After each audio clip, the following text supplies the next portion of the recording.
All right. Welcome, everyone, to our Tuesday night show and share here at Knox Makers. Do we have any first-time visitors? All right, well, welcome. Tuesday nights are our opportunities to show what we're working on, what we've completed, what we're stuck on, and what we failed at. We welcome all types of shares here, and it's just a chance for us to see what other people are working on and maybe get some inspiration of our own. So as I mentioned before, this is a very full list tonight, so we have lots of names. So we're going to kick it off right now with Aliki, who's going to show some leashes. It's not as provocative as it might sound. How about that? So, leashes. Oh. I mean, so I don't know about you guys, but I take my glasses on and off my face about 300,000 times a day. Some for good reasons, others out of habit. And what I found is that I really don't like leaving them in places because then I forget where I have put them, and then I have to go mostly blindly looking for the thing that I need that helps me see. So I pulled out the giant bucket tub, big tub of beads that I've been housing since I think I was 8, and with additions here and there. And I decided to make leashes for my glasses. So I'll show you my fail first. Oh geez, I watch everybody else do this all the time. There we go. No, other way. Honestly, I can't tell if that's clear or not, but you're pretty much looking at most of it. And the fail, if you can see, these little ears here are not supposed to be going sideways. Now, when I put them on, it's fine, it worked out. And I used my husband's fishing line and clamped everything together with all my little tubes and all of that. So it worked out really well, and I found that it was just a little short, plus I really didn't like the fact that the little ears sat like that, though it's very effective. I decided to use even more beads and make them even longer, and a short trip to Amazon to get more footies. Because I had lots of beads, but I didn't have all the accessories to actually attach them to my glasses. And I made this one, which is, it's much prettier in real life, so I'll hand these and you guys can pass them around. Basically adding some of my really super fancy beads, like the one in the middle here, these are Swarovski guys. I've picked them up from various bead shows throughout my 20s and 30s. But now I'm gonna start using them, but that's pretty much it. Each one took me the first one probably took me about 45 minutes. I spent a little bit more time designing the green one, and I've got another one that's about 3/4 of the way done, so you'll see that eventually. But that's it. So that's a little elastic piece that goes over the ear. Correct, absolutely. I'll even put them on for you while I tell you about something else I need from you. Good for the camera. So, as you all may or may not know, I am deeply involved in the makers market that we have been doing every spring and fall, and I need a little bit of your help. So our next event, we are targeting October. We are also targeting a night market, and we're leaving our typical Sunday and moving to a Saturday. So I wanted to put in front of you my request. And hopefully by somewhere around next week, that is this way, okay. So if you'll note, that's October. Woo. So what I would like is for you guys to help me figure out whether the 12th or the 19th is going to be, basically I'm looking for other coinciding events that me, who has moved here and is not as entirely local as some of you, might be able to help me suss out any events that we do not want to be up against. They might not be announced yet, which is great, which is fine, but in case, help me look. Yes? Yeah, you need to remember to check which weekend has a home volunteer football game. That's in October? Oh boy, I don't know which one it is, but I know that y'all play Bama right around then, so I don't know sports ball, but it's which weekend? The third weekend is Alabama. That would be 19th. So that would be is that a home game or an away game? Either way, that's good information. Thank you for reminding me about the sports ball. I had forgotten about that. But I'm looking for stuff like that because I don't think football guys, and I definitely don't think Tennessee Vols. I'm sorry, it's just not, I'm not programmed like that. But help me find any other events that might coincide poorly with us. And I'd like to pick this date by next week. So I am Greekly Aliki on Mattermost, or you can find the Knox Makers Makers Market channel and tell us there. Home games on both of those, yeah. Ooh. And October 12th is the Florida game. Big game, too. Hey, we might need to talk about it in committee, but, yeah. Fifth is a road game. And fifth is also Pride, so that's why the first weekend's out. But anywho, thank you very much. We'll figure it out.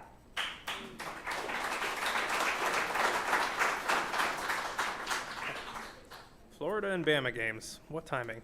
All right. Coming up next, we have Keith, who is going to show a saw blade piece.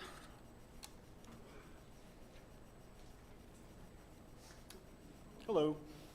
So this was, that's not the title of it, but I was propositioning the wood shop channel for some saw blades that were used to make a similar version. I've got one that kind of the same aesthetic that's up at the airport, and I wanted to make a second one for my submission for the regional art exhibition at the Dogwood Arts Building. So this is the last piece I came up with. I think we can all agree that saw blade really does do the heavy lifting. You know, the rest of it's kind of, but like, I wanted to show it off. I know you were asking about it, so it turned out really cool. Some woods I've never worked with before. The bloodwood in the middle, which turns awesome. I was kind of a little disappointed. I know it will get darker again, but that was like properly blood red when I started turning it, and it kind of got more peach as the further I kind of got into the wood. But I know with a few other woods, like once it kind of oxidizes for a while, probably about a month or two, it'll get nice and quite dark again. Maybe most of it's, kind of recycled bike parts. The kind of flowers up top are maple, and then I can turn it to the side. The one up in the very center is purple heartwood, and I think maple as well on the sides. Yeah. You burn those other little wooden things in the flowers, the other two flowers? Oh, these guys?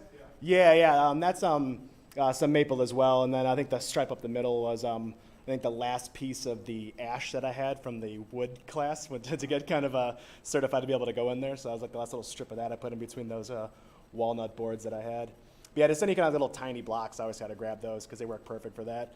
I was using the kind of like pre-made wooden spheres for a while, but it's way more fun to kind of come up with different shapes.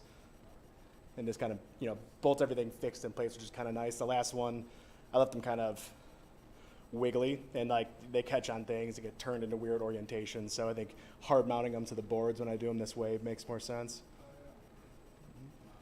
Yeah. How long did that take? This one's a little bit longer. I probably got around like 10 hours in this one, 10 or 12. I'm getting pretty rapid, but this one took a little bit more time to kind of get sorted out and, drill these at angles so like they'll sit, in the orientation I like without messing them up. So just kind of a little bit more planning. And of course, I don't make things flat really, not on purpose. So like drilling it's always kind of a sketchy, you know what I mean? Trying to like make a jig to hold it at a weird angle while I'm trying to drill it at the same time. So yeah. But it turned out cool. Yeah. Any other questions? Yeah.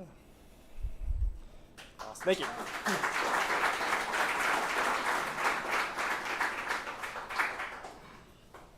All right, very cool. Coming up next, Ellie is going to show some tufted rugs.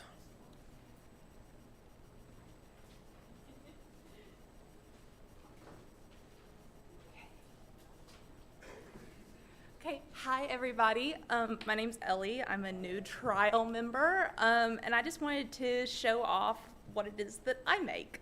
So specifically, I make tufted rugs, and I brought a few from my collection that are sort of highlights. So the first one that I wanted to show off was the very first one that I made.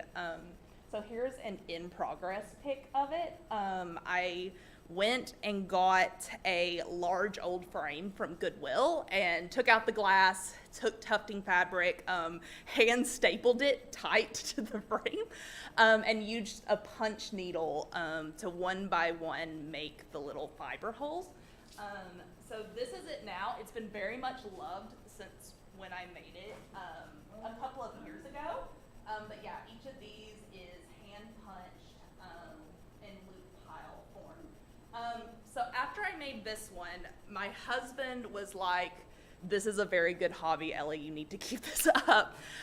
So he, for my birthday, got me a Tufting gun. So in order to use the Tufting gun, I needed a bigger space. So I crafted this large 4x6 frame in our basement that has carpet tack on it, so I can more firmly stretch the fabric across it.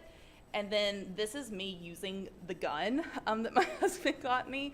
It's very much like just a large handheld sewing machine where the needle and the scissors go in and out rapidly with the yarn, and it cuts it on the other side. So like how this one is looped on the front, now whenever I do it with the gun, it's actually cut like you would think like a shag rug. So I've done a lot of rugs like that. I had my husband help me pick which one I wanted to show off to you all today. So this is my piece de resistance. Princess Peach from, yes, I got sparkly yarn to use for kind of the frame. It's sort of hard to see because whenever it did cut it, it didn't really maintain the sparkle as much as I would like. So I really want to explore maybe a way if I could crochet the frame next time or do something like that to maintain the sparkle. So yeah, but then another thing I started doing was I was finding a lot of old mirrors, like at Goodwill, that had panels that were missing or they were cracked, and you know, Goodwill had them for like 99 cents. And I was like, okay, what can I do to make these sort of beautiful again? So I started making these tufted covers. So you see in that one, it had a panel that someone had just put paper over because it was cracked. So I designed a rug cover to kind of cover up the missing panel. And this one I really like a lot because it was the first time that I integrated my punch needling and my tuffing to give some different texture and depth to the pieces. And then finally, I've been working on some mounted frames. So this is the cats from Sailor Moon. And this was a small, very cracked mirror, and I've been working with wood to be able to cut wood pieces out in the shapes of the rugs and the mirrors that I make. So yeah, that's my rugs. Yeah, yeah. How do you get the design onto the piece you're trying to do? That's a really good question. So I have a projector. So typically I do my designs on my iPad.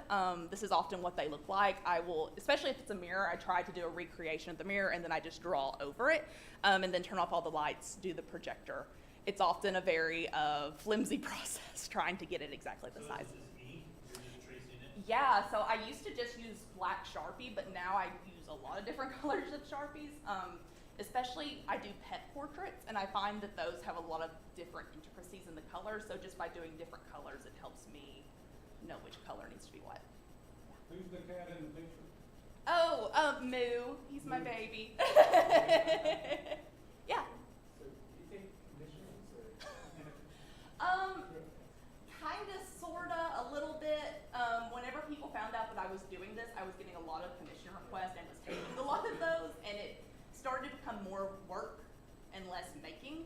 So I'm trying to find that happy balance right now of like, how can I take the commissions that I want to take in a limited amount, but also maybe how can I somewhat sell the things that I make because I want to make them in a way. Because right now my basement is overloaded with things like these, and we got to get them out somehow. Yeah. Have you ever thought about the maker market? Yeah, so that's why I'm here, is because I came to the maker market. And my husband actually works with Isaac, so that's how we got here. And he was like, afterwards, he's like, Ellie, that was my whole plan, was to speak you to the maker's market. So maybe you would be convinced that this is what we can do. Yeah. Awesome, I'll pass this one around. Would you just real quick show the back of one of those, or can we see it? Oh, yeah. So the rugs, I back them with yellow felt. Yellow's my favorite color. And then I put my name and the date on it, obviously. But some of my rugs, I have started putting V-hooks in them as well, so they can be hung on the wall or put on the floor. And then obviously, like, I do some wooden hanging stuff, but yeah, I'm looking forward to taking a woodworking class and maybe a little bit better at doing that. Yeah.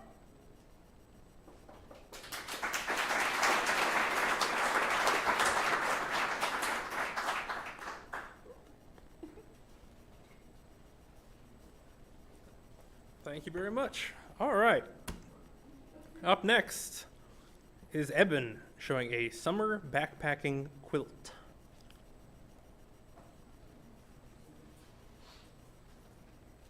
Hello.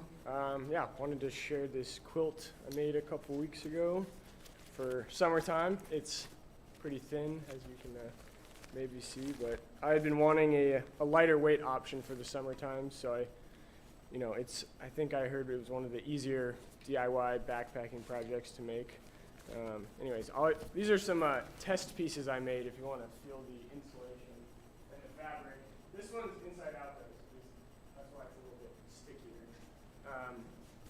But yeah, so I looked up a bunch of patterns people had and then kind of made my own pattern, and then bought some materials for it. So this is, it's made out of argon 49. It's like a nylon that weighs half an ounce per square yard. And then the insulation is like a synthetic Apex, so it's 2 ounces per square yard. It's like the thinnest you can buy. They say it's good to about 50 degrees. I slept in it 3 times so far, a little bit under 50 degrees. It was definitely cold. I think 50 is accurate, but decided to go with like a sewed closed foot box just for a little coziness, and then I put a single clip on the back here so I can cinch it up. Yeah, it was fun. I had to back it with some wrapping paper just so it wouldn't get stuck in there, and had to sew it on the floor, so it was a little awkward, but it's not the prettiest, but it's together, and it's good for camping and whatnot. But yeah, it was a fun little project. You said there was places for your feet? Yeah, so the let me show a photo of the pattern, I guess.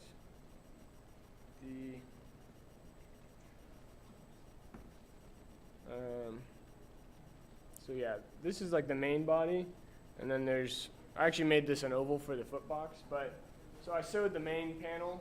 You lay out the insulation, and then you put your 2 fabrics facing the outer sides facing on there. Sew it all around except for like a little gap, and then flip it inside out. And then I made this little oval piece for my foot box, and then I sewed like 25 inches up the end here so you can tuck your feet into it. And then I sewed the foot box on very crookedly. I made it an oval because I was like, oh, it'd be nice to spread out, and then rushed it and it's all crooked, but it still works, It's my consolation was like, oh, it's a summer quilt. It doesn't, it's not really a life-saving piece of equipment or anything. I'll be fine. It'll be warm enough. Yeah. I was gonna ask, on the side, there's no zipper. No. Is there a drawstring or anything, or you just? No, so just the one little clasp. I think if I were to do it again, and especially if I were to make a warmer one, I would definitely do like a cinch cord at the neck or something, because it's so slippery. Even if it's clipped, it'll slide down your shoulders or something. So that would be a nice addition. But as is, I think this weighs 11.8 ounces, so it's very light. I think slightly lighter than, or just as light as anything you can buy out there. So it works perfect for the summertime. Like I said, 3 nights I spent in it, and 2 of them were very cozy. One of them, I had to wake up early because it was a little cold, and I was like, all right, I'll go hike, But anyways, it was, yeah. Where'd you source your nylon? I got all this from Dutchware Gear. Yeah, they make hammock stuff, but I guess they have a bunch of quilt materials and whatnot. But yeah, it's nice. It feels really nice. Just I think if you put some more layers on or something, I made it kind of baggy, so it's about 6 feet long, and the top is 56 inches wide, and then it tapers down to 42 at the foot area. But it was haven't sewed in a while, so it was some tricky material, especially tricky to kind of lay out and cut. It's just so light, it just wants to fly all over the place. But yeah, it feels very nice, and it's very translucent and looks like a trash bag when you're wearing it, but it serves its purpose. Awesome. Cool. Thanks, y'all.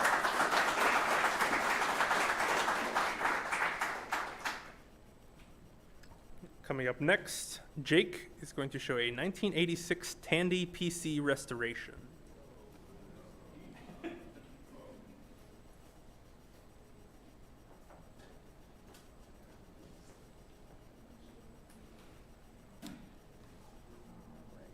guys. So, a couple years back during the height of the pandemic, I had to find a new hobby, like I'm sure most of y'all did, and I got into finding old computers for pretty cheap. I did notice that a lot of them were going for high prices, so that kind of created an itch or an urge for me. You know, when I found them for super cheap, I was like, oh, I gotta get it. It's gold. You know, so I found a Tandy 1000 EX. I traded a power drill, some dumbbells, other random garage bric-a-brac for it. But what makes this computer special was it was one of the first sub $1,000 computers to come out in 1986. This is back when, you know, they were going for thousands of dollars. They're really only used in office settings, and they weren't quite popular. But the Tandy line of computers was also pretty well known for gaming, which is kind of where my draw towards it was. This is like generation 1 of computer gaming. So as you can see on the slide, the processor runs at a blistering 8 megahertz compared to modern computers today that have multiple cores at like 4,000 megahertz. You're really not going to get much modern computing done with this, but as far as gaming is concerned, this was, you know, a great place to start with. I got lucky with the condition of it. It was in pretty good shape. You can see it's actually running there. The text is blurry, but it does show that it has 384 kilobytes of RAM on boot up. But there was no way to really get any new software on it because it used 5¼ inch floppies, and that was really it at the time. So there was some work to be done. Ooh, figure out my thing here. So the first order of business was to lighten up the keyboard. A lot of the plastics that were used back then tended to start yellowing a lot, so a way to restore that is to use 1 part of hydrogen peroxide to 8 parts of water, and then you place that into a clear container out in the sun for 72 hours, and the ultraviolet will actually counteract that yellowing and bring it back to an original condition. The results can vary. Sometimes it might return, but it's worth a shot if you want to keep something like that. Second order of business was to replace all of the capacitors. There were about 40 and probably 12 different types, different voltages and such. I had to go through with calipers, measure them, measure the lead spacing, write the values down. It's pretty tedious stuff. But I did get it done probably in the span of an hour on the power supply and both the motherboard. The next order of business was to get programs on there, you know, get some way of getting stuff from the internet onto this machine, which is not internet capable. So there is a developer by the name of Robert Krenecki, and he created a board that expands the memory out to a whopping 640 kilobytes. We're still not even breaking a megabyte there. It replaces the hard drive interface with a compact flash storage card, like a little camera card, so I was able to install 8 gigabytes of hard drive space. I will probably never use more than 10% of that. And it also adds a serial port so you can connect mice, joysticks, things of that nature. This was a fun little piece of kit to assemble. This little connector back here was not so fun because if you look at this, the connector's on the wrong side of the board. It's got about 84 pins. That was very fun to have to desolder and put back on. If it died, it died. I didn't care, but it actually went back together just fine. It worked well. And then the next order of business, there, yeah, we're still going here. I replaced the 5¼ inch floppy drive with a Gotek floppy drive emulator. This uses USB sticks that have floppy disk images on it. You press the little buttons to cycle through, and it is just like swapping out floppy disks. And then once that was done, I needed a way to mount it. There was not really any standard mounting hardware inside there. I found a pre-made 3½ inch to 5¼ inch floppy disk bracket, and then just this afternoon I whipped this guy up. I still have yet to install it, and that should allow it to fit well. We will see, because I will be working on that tonight. I wanted to show a photo of that, but I haven't got that yet. I literally just finished this presentation 5 minutes ago. But I did get everything up and running. So here's Zork, Bubble Bobble, yeah. This is both of these games make really excellent use of the music chip that is on there. It has a 3-voice, just sounds a lot better than what a lot of computers had to offer back then. So for future upgrades, I'm going to swap one of the processor out to go to a blazing 12 megahertz. That's a 50% increase in speed. I'm going to make a USB to serial adapter so I can use more modern mice, and the the original monitor still needs every single capacitor in there indexed and replaced. Yes. So it originally ran DOS 3.0. Right now I'm running DOS 5.0. I think that's about the highest that it'll support. I have not. Is that a game? Cool. I'll have to check that one out. For my Tandy 1000HX, Okay. I still have 6.22 on 5.25 floppies.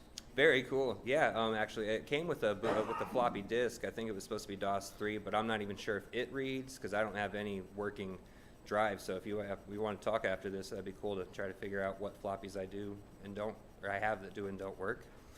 Any other questions?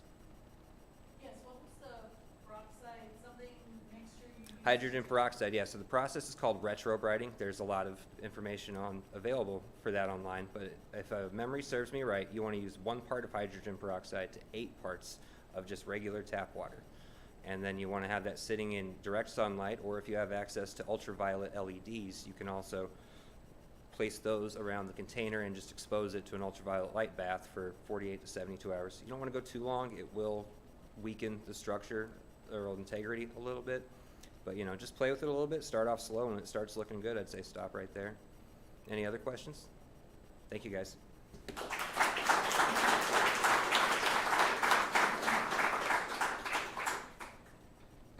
Very cool. All right. Next up, Andrew is going to show a USB password manager.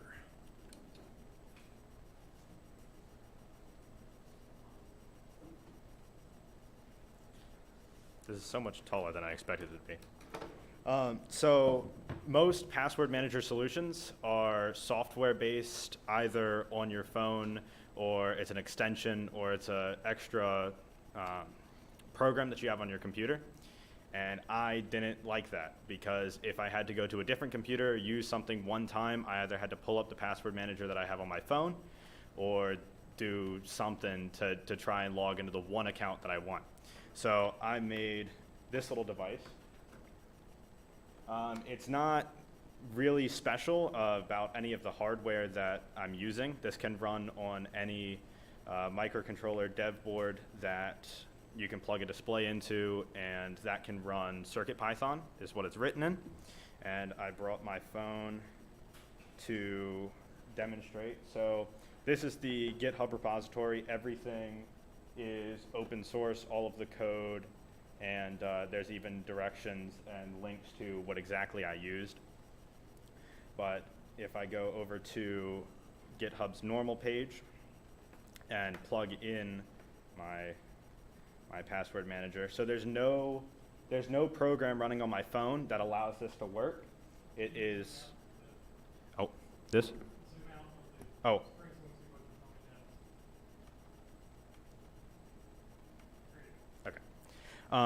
There's no special software that's running on my phone, so this can be on any device that you want to use.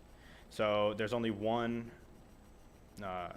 input device, and it's this rotary encoder, and it displays the website the account is based off of, and then in these parentheses here, it is the username. If you have multiple accounts for one website, that can be useful. But for this, we're signing into GitHub, and we have the login page here. And when I select that, it types it out, and my own password manager popped up, but it typed out the username and the password, and it would sign in, but my password manager messed that up. So they are, the one issue that I currently have is the passwords are unencrypted. They're just in what is essentially a text file on this machine, and if you plug it into anything, it acts as a USB drive as well, so it shows up there, so you can just access it. Looking to add encryption to that, and a way to actually program passwords on the device itself without having to add it to that file, because right now, if you select anything else, it bricks it momentarily. That's it. Anybody have questions? Are there any? Is there a microcontroller with that based on? So this is a ESP32S3, but any any microcontroller that can run CircuitPython can run this code. There's nothing special about it. It's basically like a keyboard? I mean, is that? Yep. So it doesn't depend on Android, iOS? Nope. PC, Mac? Anything that can support keyboard inputs. So I don't know if iOS, if you can plug in a keyboard, that it works. But for Android, if you plug in a mouse or a keyboard, you can use your Android like that. It doesn't depend on anything on the device side. It just acts as a random keyboard that you just plugged in. Thank you.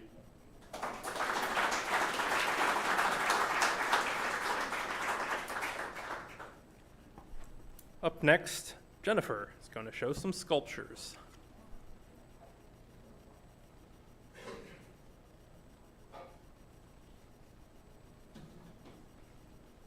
Well, you asked us to keep it short, so I'm going to show one. I brought several, though. I've shown the octopus before, and I have completed him. So this is the octopus. As you can see.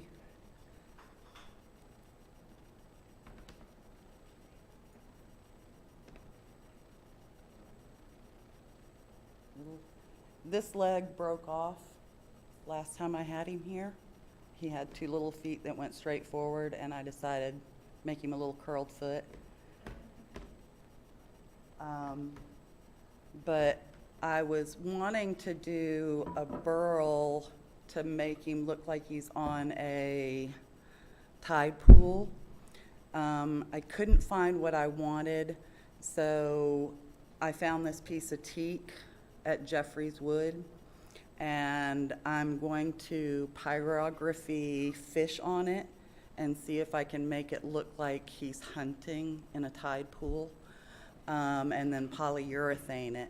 I have several finished pieces that I did bring with me. I'll have them out there to look at so that I don't hold everyone else up. I started working in stone because I actually started working in clay first, but then processing through from clay to, I guess, silicone or whatever so that you can do a resin cast. I didn't like that, so I had contacted Tennessee Stone and found out I could get marble remnants from them. Just pay them $20 and you could come to their remnant yard and collect as much stone as you wanted. Anything from little tiny pieces to big huge slabs. If you could get it in your car, you could take it. However, marble is really, really hard to cut. I then found that other shops that you can get remnants from, this is alabaster. It's a lot easier to work with. It's a 1 or a 2 on the hardness scale, whereas marble is about a 5 or a 6. It's a lot easier to cut. It doesn't take as much effort from me being disabled. So I started working in that. I'm wanting to use something that is remnants, obviously remnant wood, but for this piece I wanted a definite look to the base. The pieces are part of a series that are locked in stone, basically.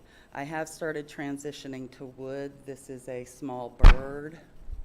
The first one I did, it got a little too weak in the tail fin area and it broke, so I glued it, and then I remade it and made him a little bit heavier.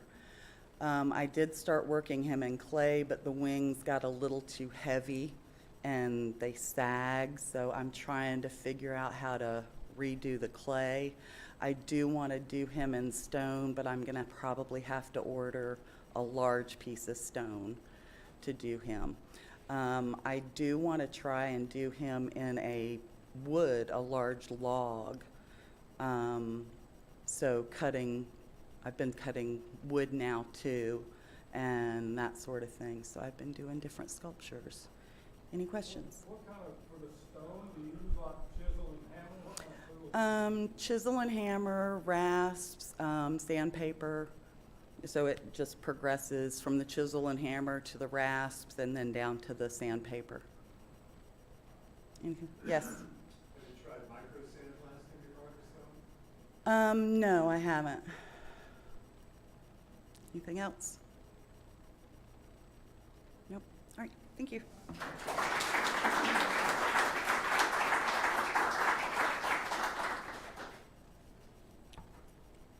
Coming up next, Lee and Dave are showing a personal solar telescope mount.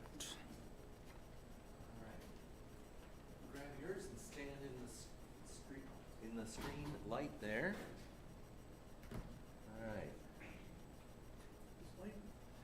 Over here, I think they need so that people see the screen. Now, how do I get this image a little more zoomed in? There must be some buttons. Bottom right.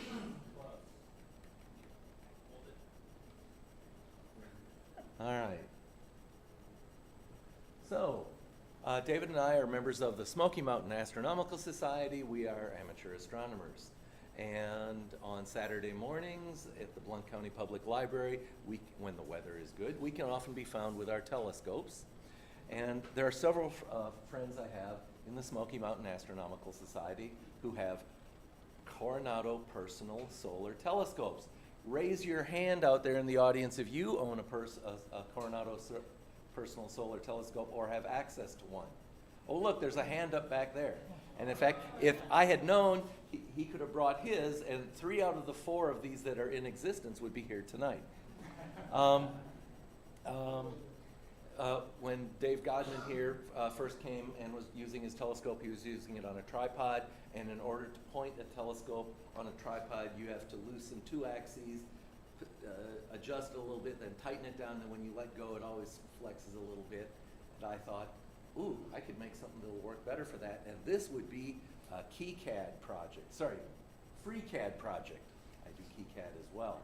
So shout out to Rhubarb for doing KeyCAD classes. I attended one of his and got better as a result. And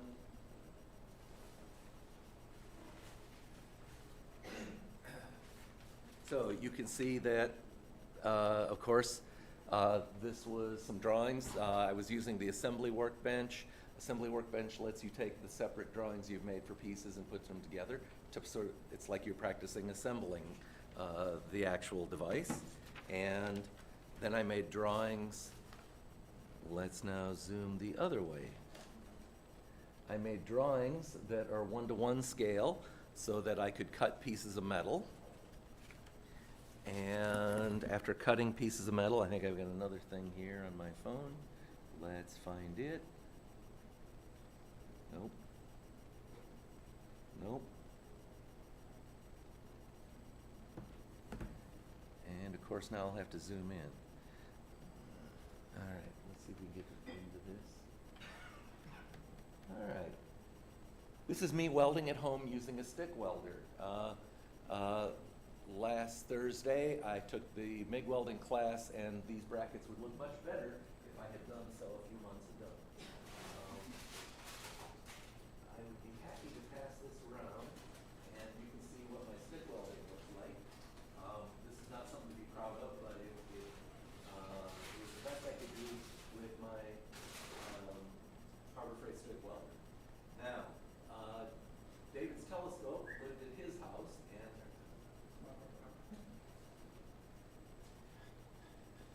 David's telescope lives at his house, and in order to do my fabrication, I said, David, I need dimensions off your telescope, and then I made a 3D model of the telescope to print out so that I could practice fabricating without using his real telescope and you know, risking danger to his real telescope. And let's see, was there any further points I was going to make? I talked about the workbench, everything 1-to-1. I think I've hit it. There are skills that I got and or improved on here with the FreeCAD, and in particular sort of the ambition to do better. Oh, someone asked about the status of the software that the young man with the password system and he commented how he made his open source. And before I'd ever heard of open source, I had invented this own license. And please note the warranty. All right. David and I, we're showing people the sun through his telescope before things started. There's a lot of clouds out there. I'm game to go out and look at the sun if it's still up and the clouds allow. Any questions? All right. Let me just say real quick what was the purpose of it. As he said, a camera mount, unless you got a really expensive camera tripod, most of them are pretty wiggly. What he has made out of scrap wood was a mount that this angle is set up to 90 minus our latitude. So this angle is where our equator out in space would be from east to west. So once the scope is mounted, I just have to follow the sun or moon, or sun actually, rising or setting in one motion. Makes it really easy because it's very fine tuning on it. This pivot here is set to go 23.5 degrees below the equator or above, because that's the only place you'll find the sun in the sky. So once I've lined it up, it may be low in the sky, set it, lock that in, and then just follow it the rest of the day. This scope, as you probably learned during the eclipses we've had lately, all of its filters are internal. So you can only see one star with it, our sun. So it's very, very safe, and it costs a lot for that. But the filter only lets hydrogen light through, and so it's a deep red, but you see not only sunspots, which any solar filter do on a regular telescope, it lets you see the granulation on the sun's surface and the prominences coming off the edge. Now the image itself looks about this big. So it's not a lot of magnification, but it gives you the detail you won't see without any other very expensive scope. And this was the cheaper model of the personal solar scopes.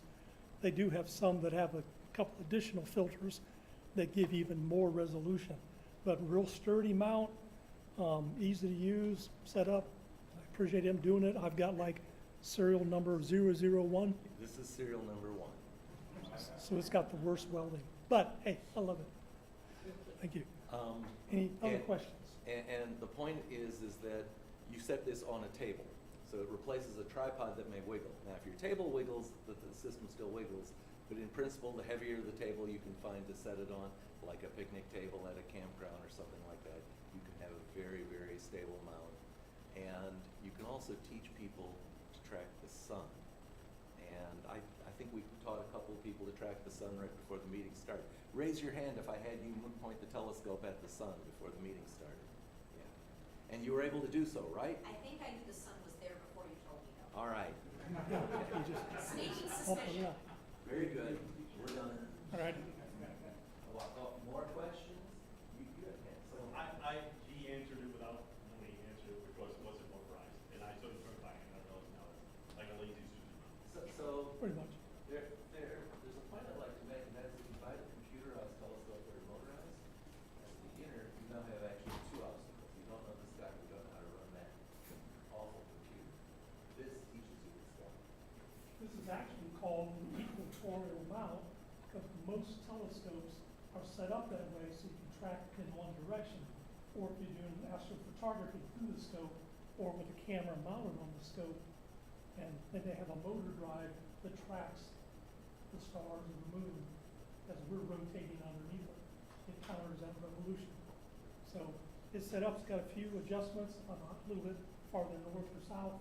Anything more than that, I'd be putting shims under it. But for just staying local, it's great.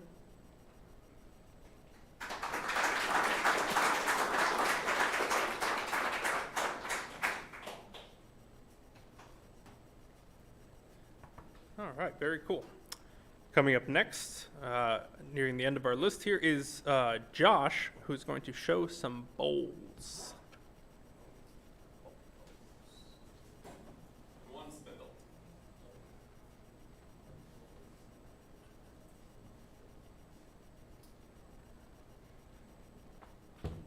Hello, everyone.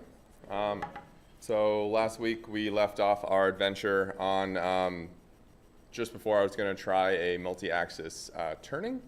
If you weren't here, multi-axis turning is, there's multiple ways to do it, but I went about with a single turning point on one, and then I divided with some help this side into six, nope, too tall, 6 multiple points, and then I would move that live center on the lathe to one of those points and take a cutting.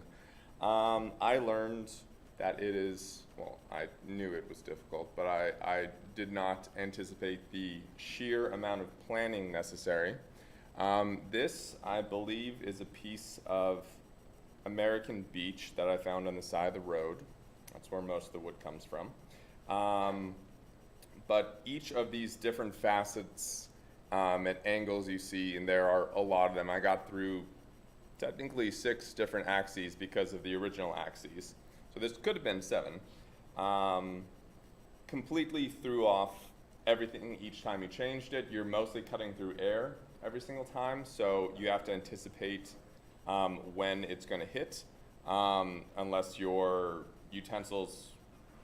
tools are exceedingly sharp, and in some cases, if you're using a spindle gouge with a certain angle on the tip to get into those tighter corners, it's quite difficult.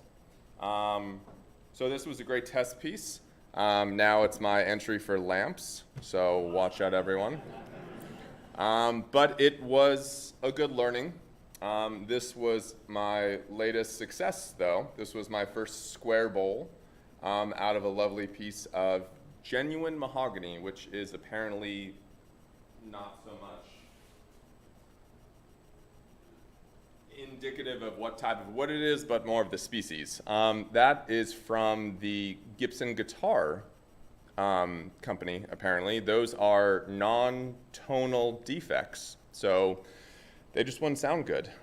Jeffries has them on sale for dirt cheap, so I bought like 20 of them because I'm just a little wood hoarder now. But my wife still fully supports it, so very pleased there. That's just a quick coat of oil to really make it pop. I'm hoping maybe to make some sets of plates just for some fun and kind of playing around with the shape because square bowls are cool. Lastly, we have a bit of a hollow vessel, the last type of thing I've started to practice. Can you go out anymore? Nope. This was a crotch piece of walnut. Here are the 2 branches coming off and the singular branch coming in. And it was just a cool little branch that a friend gave to me. They're moving and not bringing a lot of his hoard along, so I wanted to turn something really quick and kind of give it back to them. Like, hey, this wood is terrible, take it back. But I'm developing some cracks, so I need to get some glue in there or some epoxy, and I'm having some issues with wild grain in there since it's directly in a crotch of the wood. So luckily Neil's gonna be able to help me with that. But yeah, some learning, some success, some pauses and failures. It's still in my chuck because the second you take it out, you lose concentricity. I will never be able to get it in that position again. That's just how it is. So I don't get to use my chuck until I finish it. If you're wondering why I'm carrying around a large piece of metal. But eventually when that is done and beautifully polished, I think it'll take a polish really well, I'll lop the leg off and it'll be more of a spherical bowl that'll just kind of sit there. Really not meant for anything, just to look pretty. So that is it. I did actually work for some free wood finally. A tree went down in my neighborhood and helped the neighbor clear it. It was a massive piece of, full tree of, I believe, tulip poplar or tulip wood or yellow poplar, not actually a poplar family. So I got far more wood than I know what to do with. So I sealed it all and threw it on the side of my house. And this is the first turning of it, or the first start of the turn of it. It's going to be another sort of hollow form, but I actually sweated for this wood, so feel a little better about it. yeah, lovely wood, state wood of Tennessee. So hopefully I can make something cool in the next couple of weeks and show everyone. Any questions? Yes? So when you're turning that and you move the center, Mhm. you talk about the interrupted cut being, of course, a challenge. Yeah. It's going to change its balance, and somehow you must be driving it. How does that go? Yeah, so the drive end is the end that doesn't change. Even then, you can change the drive end as well. You can change both axes, so it would be more lobe-like, or you can change a single axis. So it'll be more of a tapered lobe style. I'm not sure if that's the correct term. But as long as you have a spur in it, you should be okay. You can even do multi-axis turnings with a chuck by turning, I'm not sure how safe it is, Neil, you can let me know that, but a really long tenon and really deep teeth, you can actually cockeye it semi. That's actually what I'm afraid of. I would essentially make a secondary axis without trying to if I tried to put this back because of minute changes. So lots of things to do with that, but. So when you're running it after changing the axis and it's going to be kind of unbalanced, what kind of RPMs are you using? Do you run typically, or is it running slower? It's a scary cut, so I'm a little slower, but sharp tools like typically cutting faster. Carbide tools like cutting a little bit faster usually. Don't quote me on that. But I'm probably around 800 RPMs on this. If it's a really big change, say I'm going from 12 noon down to 6, that's a massive change in wood, and it would be a very large difference from one lobe to the other. May slow it down a bit, but I'm sure people who are more comfortable turn a little faster. I'm typically under about 1200. I'm not super comfortable much above that quite yet. So, but this has been a lovely wood to work with. It was partially wet at the time, so it came off in big, large streams and got my shirt and shorts a little bit soggy from the wood. I was completely in control. But yeah, it's now it's only checking a little bit, but beech is so far has been a lovely wood to work with. Any other questions? I'm going to end on that absolute stinger of a joke. Stay tuned till next week.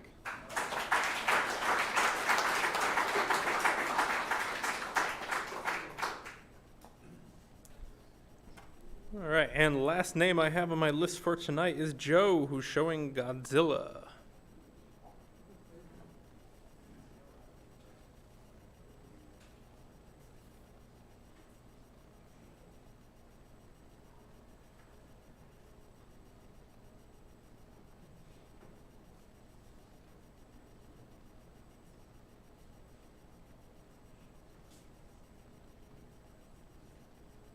Well, I didn't bring the Godzilla model that actually fits on this because it's stands about this high. Both my sons are into doing a lot of model building, and my youngest son did the Godzilla, and he painted it in black and white theme because the original Godzilla movie was in black and white. Well, I had to add a little something extra for him to show it. They had a modeling contest last week down at Catholic High School. I had to add a little something extra to it. I've got these little bitty circuit boards that you put an SD card in and record sound onto them. So I built one of those into this base.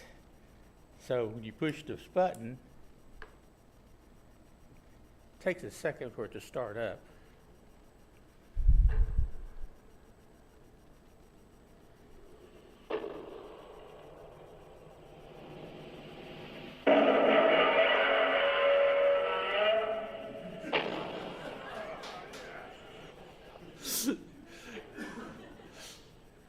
I think he got second place. The guy who got first place he did a lot more detailing on a model that he made. But I've had a lot of fun with these little sound cards. I mean, this no bigger than a postage stamp, and it'll run off a USB cable. You can hook batteries to it, whatever. And so I made that for him. Yeah. Is the speaker a moving coil speaker? Yeah. Yeah, it's a hole on the bottom there, so. But yeah, it'll, I've got two different versions of it. One of them doesn't have any switches on the board, so you can add them to it. This one has not only a SD card, but it has a full-size USB port, so you can plug a thumb drive into it. So, but it has the 4 buttons, one for volume up, volume down, you know, jump to the next track or whatever. Depends on whatever card you put in it, is how long it's going to play. And you know, I put a 16 gig card in one and loaded up probably 2 or 3 albums on one and just let it play. It works pretty good. It's not stereo, but it'll play. One other thing, I'm a ham radio operator, and one of my interests has always been what's called APRS.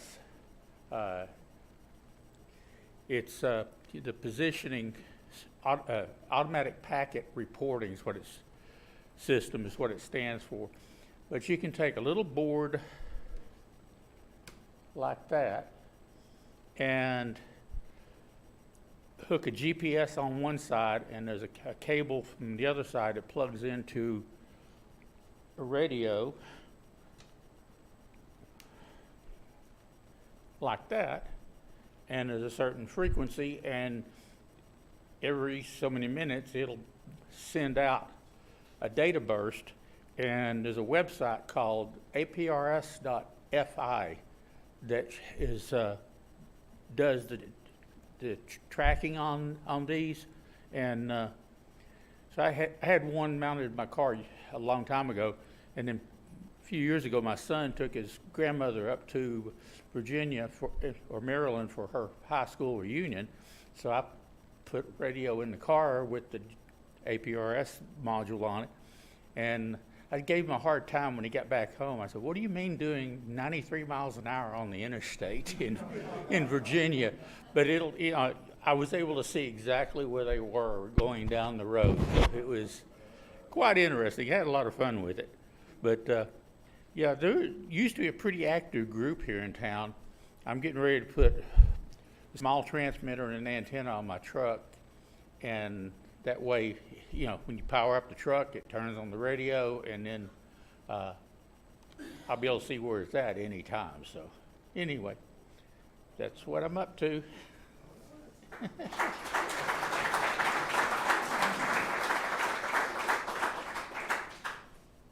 All right. Anyone who has something to show that didn't make it onto the list?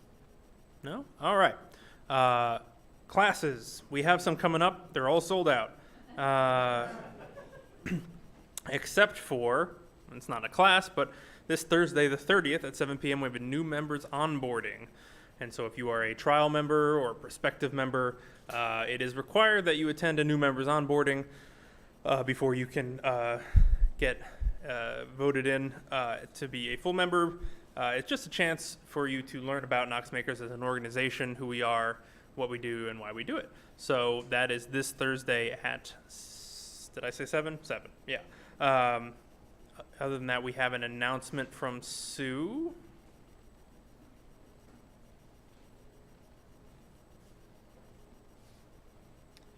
So every week I collect the money out of the fridge, and I call it the cold hard cash, right? I have gotten absolutely everything in there. In addition to quarters, pennies that have been run over, nickels that I have no idea where they've been, Chuck E. Cheese coins, pesos, Canadian coins. I even got, I had asked folks to, if they put money in the blue box, to mark it for me. I didn't mean to mark it with masking tape. Thankfully, the bank did accept the money. However, this week, I think this is going a bit too far. I don't know if the bank is going to accept this. I will let you know.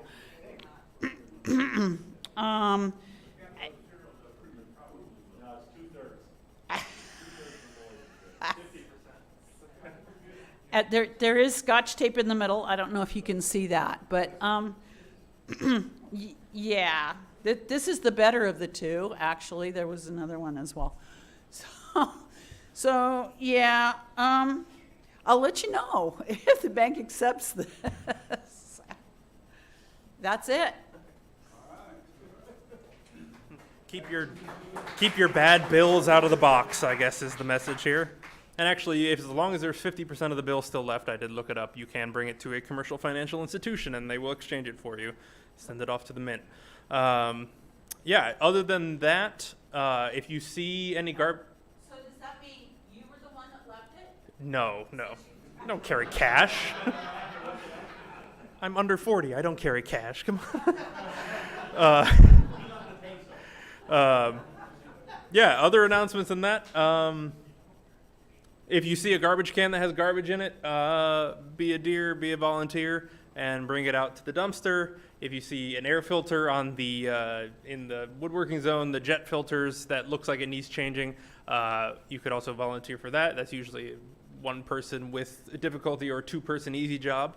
So that's the thing that if you want to help out, please do. And other than that, I think that's all the announcements we have for tonight, unless I'm missing anything. All right. Well, we're going to open up the workshop, so thank you all for coming, and have a good night.